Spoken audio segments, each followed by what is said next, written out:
It's a diagnosis more than 2 million women worldwide receive every year, breast cancer. It also accounts for about 30% or 1 of 3 of all new female cancers each year. And tonight we continue our 5-part series, Inside the Fight of Breast Cancer.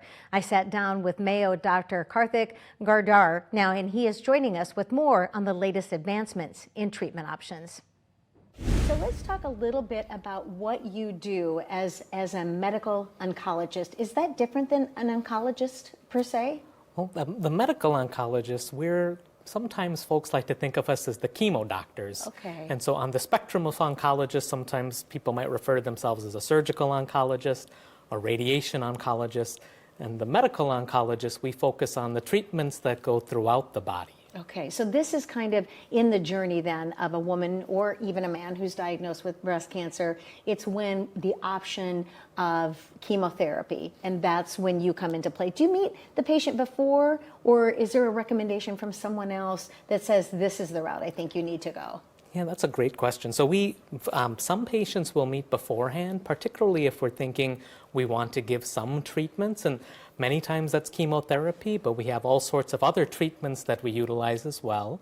And then many times we'll meet them for the first time after the surgery and say, okay, now that a surgery's occurred, what treatments make the most sense next? So we were talking about earlier, not only do you have office hours, but you have research hours. So this is constantly evolving. What are some of the latest advancements that we're seeing in treatment now? I think right now one of the most exciting aspects is how we're simultaneously trying to figure out who needs more treatment and who needs less treatment. And this right sizing of therapy can lead to very individualized treatment plans. Is that something new? Because I know that a lot of people have often said they get far sicker, and the side effects of chemotherapy can be worse than the actual cancer itself. I think for the last decade or so, we've really been working towards it, but each year feels like we keep making fantastic progress towards finding that right balance between how much do we need, what's too much versus giving too little. Now, what other options are there? I mean, we talk about chemotherapy, and we talk about radiation, and we talk about surgery. Is there anything else that when someone is considering what their options are that you maybe would present or the team would present?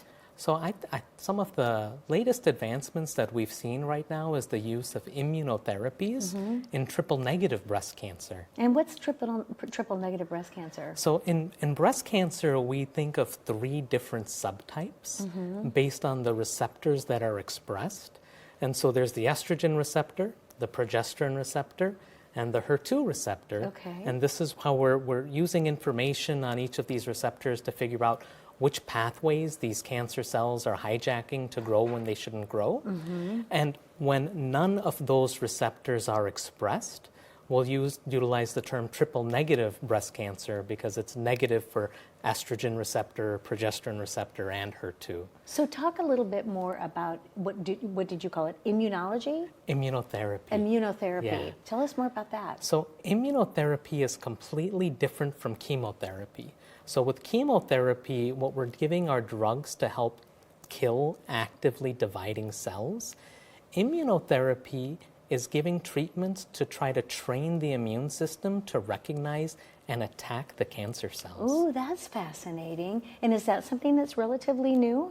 Well, yeah, we've been using immunotherapy in triple-negative breast cancer for the last 4 years now. Okay, and so what kind of results are we new. seeing? Yeah. So it's, well, we're definitely helping shrink down the cancer cells, helping reduce the risk of recurrence, and we just got the data a few months ago showing that we can help people live longer when we're giving immunotherapy, specifically in the triple-negative breast cancers.